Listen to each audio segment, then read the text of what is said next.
The following is a presentation of the Hello Chicago Network.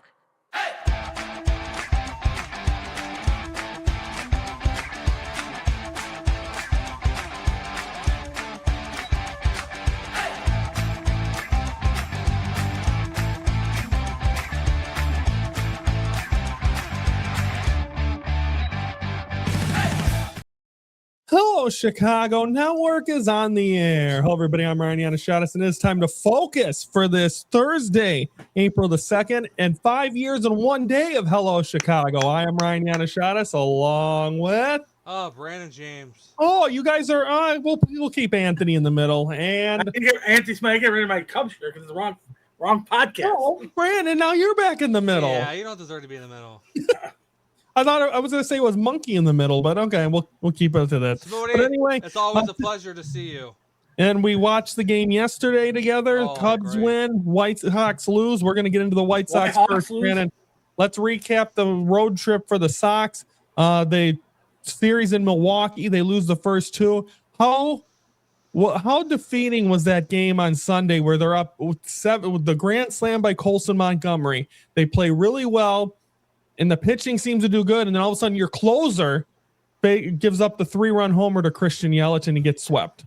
Yeah, and I thought I think should have kept that guy that was in before him that tried the 8th, 9th inning. I believe it was the bottom of the 8th he came in, and then to the 9th. So there, the sweep happens. Then go to Miami. You get the win in the first game, so things start to look a little better.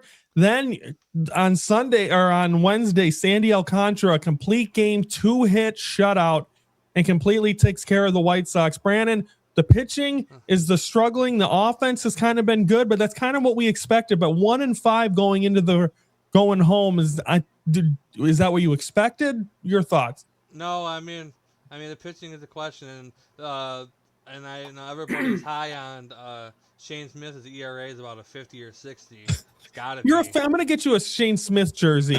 I mean, he had a phenomenal. I wasn't even say a phenomenal year last year. He had his good sparts, but I think I give credit. I think the guy of the week was Davis Martin.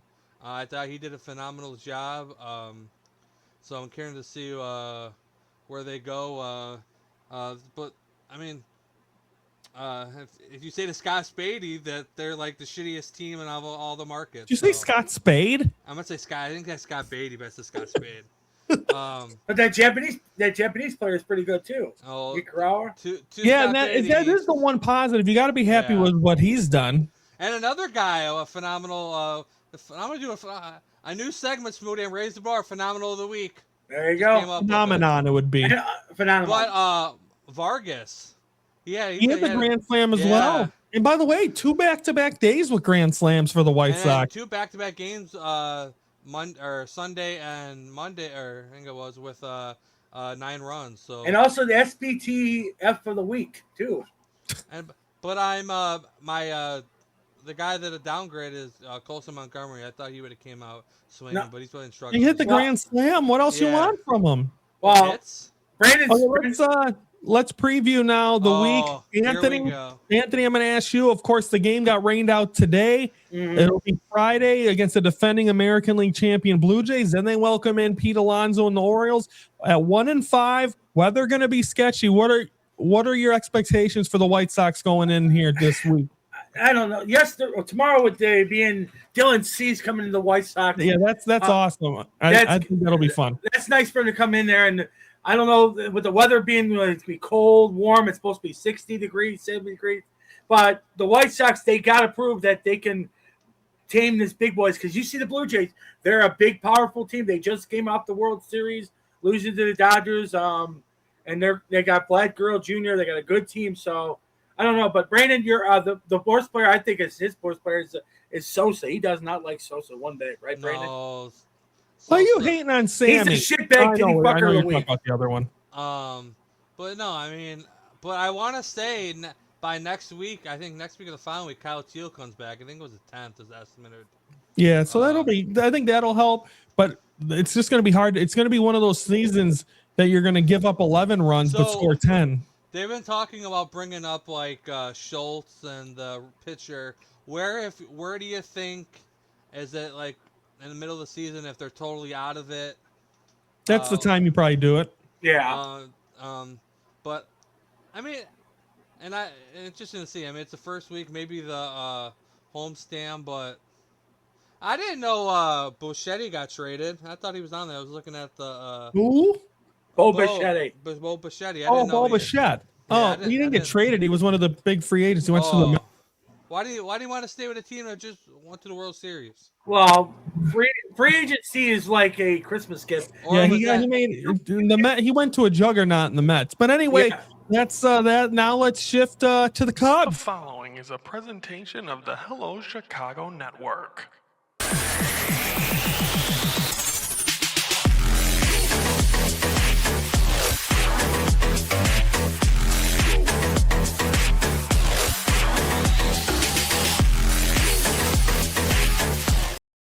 Okay, for the Northsiders, let's talk about them. Over first to the Nationals, they lose 2 out of 3. They lose opening day. They win game 2. Game 3, they just did not show up. So I mean, the sky was falling after that series. Then the Angels come to town. They win the opener, lose a tough one, get shut out in game 2. Soriano pitched great, and then they take care of business and win the finale. So 3-3 after the first homestand. Brandon, we talked about this on Fan Focus Live. Hello, 5 years. That Cub fans are very over dramatic. It's in the off season, but it's now too. That every loss they suck. Everyone should get fired. Every win they're going to the World Series. It is very annoying, and that's coming from it. I keep telling people the worst part about being a Cub fan is the Cub fans. Yeah, I mean, you just go on there. I mean, and it'll be like the middle of the game. They'll get a hit. This team absolutely sucks. There's no going. Take PCA out. I mean, I think they're just delusional. Sometimes I wonder if it's a grown man down there or if it's like a teenage kid. But it's like the end of the world. Like I said, calm down. Like I said, I still think this team has a chance to win the World Series. Does that remind you, Brandon, of typical Bear fans in Chicago? I don't think the Bears fans are as bad as the Cubs fans are. But you see, like they do, they always get hype on opening day, then all of a sudden, look, this team sucks. But I think it's just there's those type of and Smoody, I'm gonna put you in a bowl. You're like that too. Yeah. Thank you for agreeing.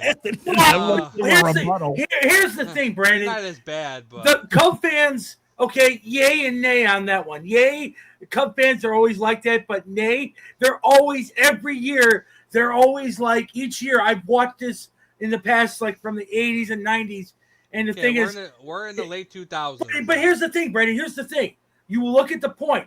The Cub fans always say on opening day, "Yeah, the Cubs are going to win the World Series. We're going to do good this year. We're going to finally get that up." And the problem is, you don't know what you're expecting. It wasn't like that until after they won the World Series. But the thing is, they went through another whole rebuild since then, and it seems like a whole new. I don't know if they. I mean, some of these people, like I said, I think I said it yesterday. Yesterday, that I think they're in like football mode / playoff mode, or they hang on every game. It's 162 games. You gotta relax.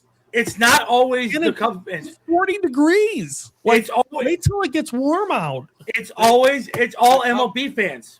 The Cub fans just have Cub fans are, and they're like this in the offseason as well with free agents. Every time someone goes off the board, they go, fire Jed Hoyer. He don't do anything. And then look what they ended up doing. Getting Cabrera, signing Bregman. So you just got to just be patient. And that's one thing the Cubs are not. The Cub fans. The Cub fans just have really high expectations. They think they're going to They do, and that's the thing. And I mean, I didn't expect what I heard. Like, people said, like, on MLB Network that they have a chance to be the team to dethrone the Dodgers. So I'd love to get the opportunity for the Cubs to do that. I mean, it's early, but like the Dodgers, like Mookie Betts isn't hitting. And Shohei is not playing. The thing is, with the Dodgers, we learned it last year. They don't care about the regular season. They treat it like the NBA. They know they're going to make it. Okay, Anthony, preview the week at the Guardians. They're going to be doing the They got 2 home openers to do this week. They got at Cleveland Friday, Saturday, Sunday, and then they're going to be reopening Tropicana Field Monday, Tuesday, Wednesday. All American Leagues. They face the American League West with the Angels, now the Central with the Guardians, and then the East with the Rays. They're getting the tour of the American League.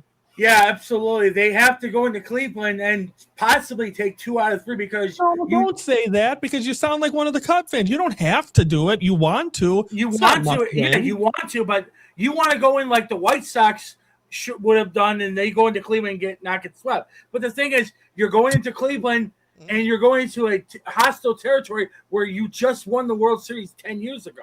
That's your True.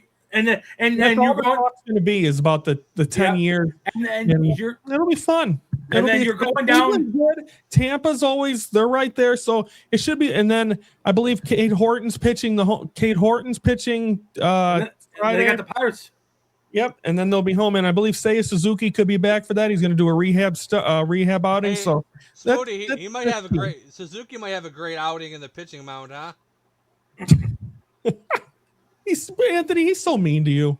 I know. He was mean to me the whole watch along. Yeah, he was. He was. But the thing is with the Cubs is Smoody, am I your big teddy bear? and you're the big balloon. But anyways, here's the thing. Wrap it up, Anthony. This isn't raise the bar. We don't have the Cubs a half hour. Is this going to be the thing? But Brian, the pitching. Brian, by the way. What is with that pitching? Are they going to be good? But now when he comes back in May, the pitcher. Steele? Yes. Steele. Yeah. Are they going to be good? Who's They got to going get the down? pitching together. I think the rotation looked fairly good in the first. Now that Boyd had his second start, he's good. Yeah. Kate Horton looked great. Cabrera looked great. You're not going to have that every outing, but the fact they did that in December like weather, so it is what it is. But it should be fun. Who's getting sent down? Are they going to 6-man rotation? Probably Ben Brown or Colin Ray would be my guess. And they're probably going to, I would think they go 6-man or base it on that. But anyway, that's the White Sox. That is the Cubs. To close out the week, as we always do, we're going to have the best moments. And then, of course, next week we're back Monday. I believe we'll have the schedule. And then I believe Tuesday will, I believe, be March Madness. And that'll be a big one. And we'll be talking about that tomorrow on the crossover as all the marbles are on that Saturday, Arizona Michigan game. We'll talk about that tomorrow on the crossover with these guys. Saturday, don't forget Chad McGee's joining us on Ringside Report as we talk WrestleMania, as we're going to be heading to Vegas. And 2 weeks from today, we Can't will wait. be we'll all already be in debt. I lost all my money by the time because they have slot machines in the airport, Brandon, in Vegas. So I might not even get out of the airport. If you're bored at 3 a.m., you can bet on tennis. That's true. And Brandon, they pump oxygen in the hotels there so you don't sleep. Really? I don't know if I'm going to be able to sleep with the casino beneath me. Anthony and I might be in our pajamas down there playing slots at 3 a.m. and when you guys are waiting for DoorDash. I don't know if you're going to be able to get DoorDash in Vegas. I don't think so. Okay, ladies and gentlemen, we're going to have the best of clips and we'll see you next week. Everyone have a great week for Brandon James. And Andy Spoy. I'm Ryan Young. Or no, I'm Ryan Yanishadis. Whatever the hell I am. I'm What are Ryan you going Yanishadis back from to? the Hello Chicago Network. We're the focus, don't forget, of Chicago sports. Goodbye. And two to I didn't see the I don't see that one girl there, that Amy girl. front row Amy's not there with the big bazookas. Yeah, but Fly ball left field, absolutely torched and gone over the bullpen. Good night baseball for Chase Meredith, and the White Sox start the season off with a bang. 417 feet for Chase Meredith, and I just want to correct it. I forgot, and I just remembered now. It's not Meredith. It's Chase Mydroth. I don't know. I'm so confused about who's going to be in it and who's not. But nonetheless, so your final four. So I'm rooting for Illinois on the left. So the left side of the bracket's completely done for me. It's done for everyone because I had Duke, and Brandon had Duke, and Anthony had Michigan State. So the left side of the bracket is done. Right side of the bracket comes down to Saturday night. I think it's 7:30. Arizona, Michigan. Arizona wins. I believe Brandon, and then me, and then Anthony drops to last place. Michigan wins. I will remain in last place, and that'll clinch last place for me, and I will be taking the walk at WWE World to a theme song of their choice.